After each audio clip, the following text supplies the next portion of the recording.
Hi, I'm Letabo Motsoaledi, CEO of 3D Power, Cape Town-based startup, and co-creator of the Hourglass Project. Hi, I'm Matthew Westaway. I'm the CTO of 3D Power and co-creator of the Hourglass Project.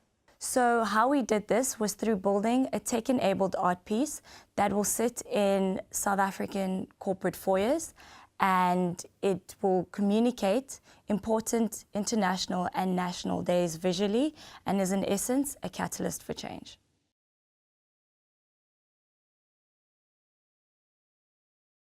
My biggest challenge in starting up was probably the chicken before the egg scenario.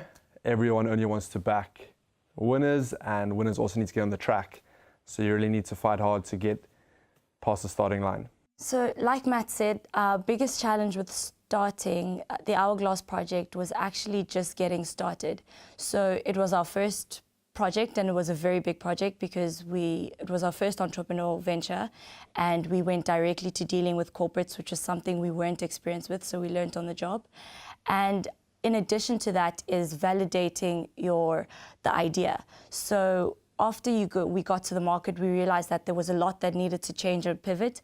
And fortunately, we used the fact that we're a startup to listen to what our customers wanted and also listen to what they really needed, and managed to repackage the solution in a way that works for everyone.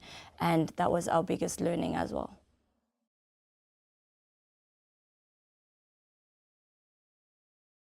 My advice to young entrepreneurs would be, first of all, to be resilient. It's going to be 1,000,000 times harder than a 9-to-5 job. Be passionate. You got to love what you do because it's going to be keeping you up all night. And finally, my advice to young entrepreneurs would be just to embrace failure. It's something which is going to happen to you a lot of the times, and you need to be able to take the best learnings from it and actually look for it, because it's probably what's going to bring you the greatest success.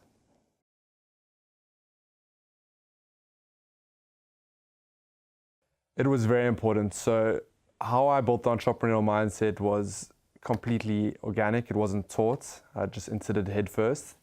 That would be my advice to entrepreneurs, to literally go out there, engage, interact with as many things and people as you can, and that mindset will just develop over time. But you cannot develop that mindset from sitting behind the desk. You need to go out and explore.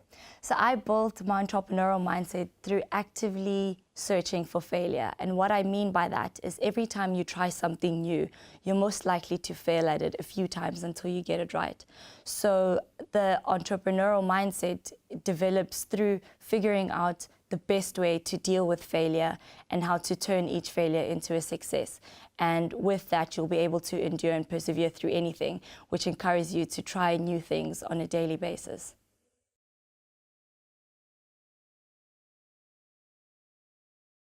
With regards to dealing with investors, I think it's very important that from the get-go, you guys talk the technical details. You don't want to leave it till too late, and when you're succeeding, your investors obviously are going to want a greater share of your business. And also be more creative with your structures. Today, there's a lot of creative ways of raising funding, and you don't always have to follow the traditional ways to do so.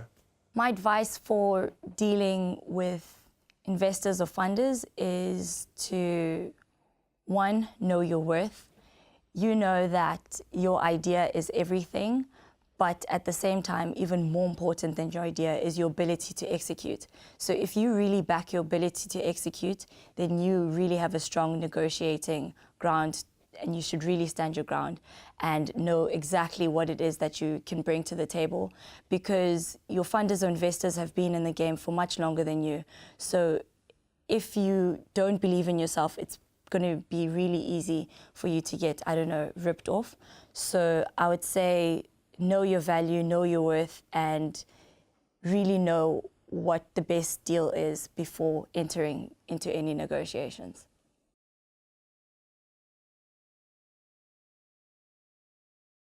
Pitching, I think my advice would be keep to the existing recommended pitch decks, but try to be as visual as possible. In today's world, everyone just wants to see visuals, as it really hit home much better. So my advice on pitching is to always keep it short and keep it simple, but throughout your pitch, always have in mind what the person you're pitching to really needs. It's not about you. In the end, it's about them. So tell a story that really speaks to their need.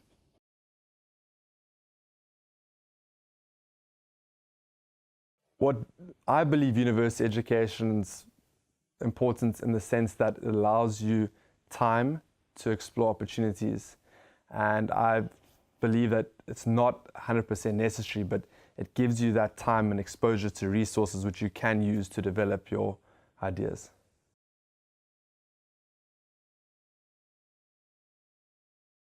I think in today's world with the internet, you can literally learn anything within 3 weeks to a basic level. So online, it's the way to go. But obviously taking things out to the real world, taking your learnings out and applying them.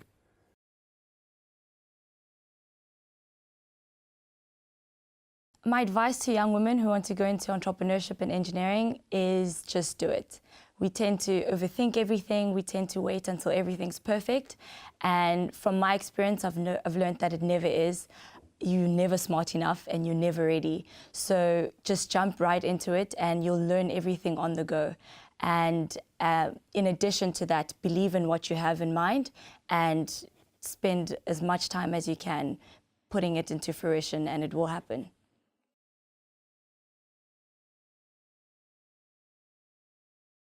My advice is for young entrepreneurs is to always just get started. We tend to wait until we're motivated enough, or until we have enough finances, or until we know enough. And like getting anything else started, there's never a good time. Always have what you wanted in mind and visualize it every day, and every day just take that one step further to get you closer to that dream.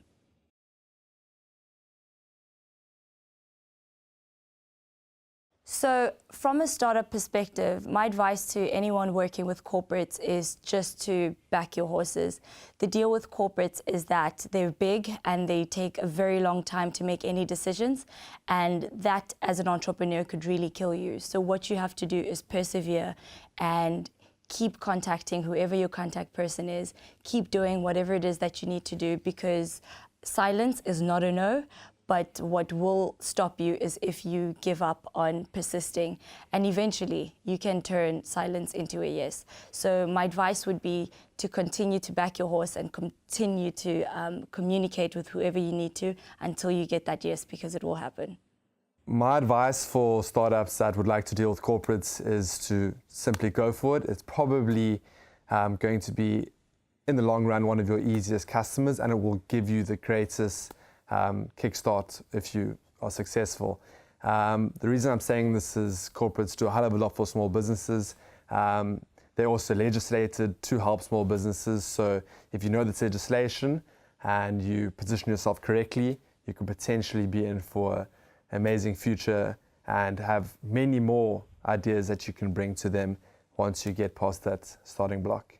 In today's world, being a startup, being fast, probably the two aspects as a startup which you can beat corporates at is speed to market and cost of doing things. So using those two elements, you can really get ahead of the pack, and then simply corporates will simply be all ears to what you've done, as typically the process in the organization is much more regulated and slow. So being a startup, you probably have a good 6 months ahead of any technological breakthrough in terms of bringing it to fruition.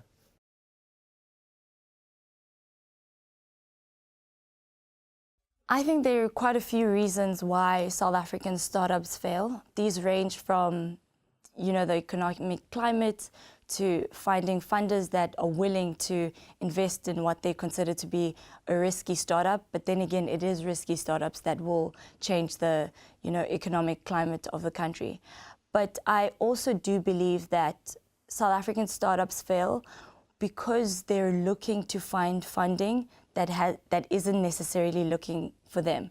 So what I mean by that is a startup, someone has this great idea, and the first thing that they do is go look for funding and instead of actually just validating the product that they have with their customers. In the context of this country where funding is waiting for startups that already have validated ideas, is that there's that chasm between where your funders are and where you are. So I think what will lead to the success of a startup is if you can actively find those customers first, have them validate whatever it is that you have, and then go find the funding. And that will actually bridge the gap to make sure that you actually reach that successful stage. And if you find that you're on the brink of failing, don't let it be because you didn't find funding, but let it be because you gave yourself time to pivot, you're small enough to pivot, and you're able to really think about what is it that your customers want and keep iterating until you find that, because your customers are your biggest validators. And once they've validated what you have, there's no reason for you to fail.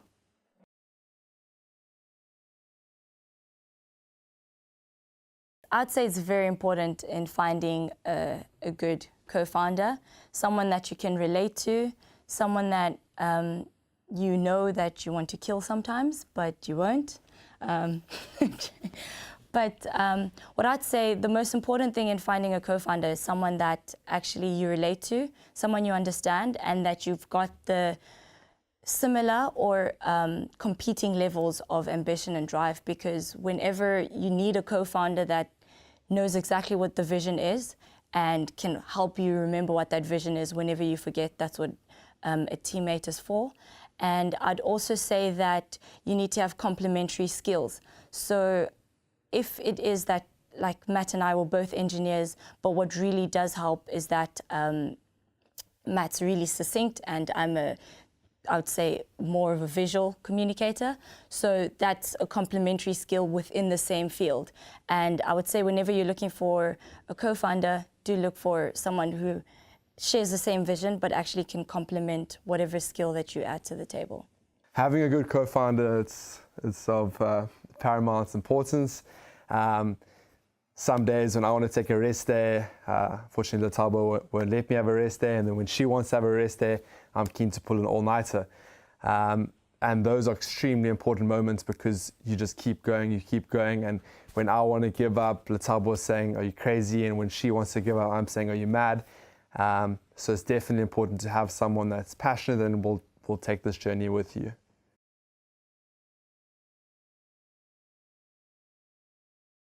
I'd say mentors are very important to a startup, and I'd also say pick your mentors well. Always know that the advice that your mentors give always mean well, and it is up to you to go out into the field and apply whatever it is that they've taught you to what you see in the world. So don't just take everything to heart, but actually put it into practice and see if that their experience can really apply in your context.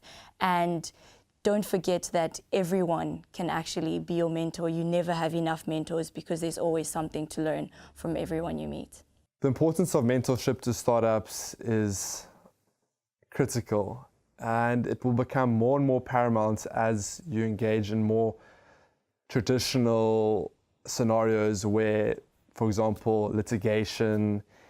In these situations, it's very important to have expert advice and experience, because nothing will beat experience when it comes to dealing with the unexpected hurdles which will come along the way.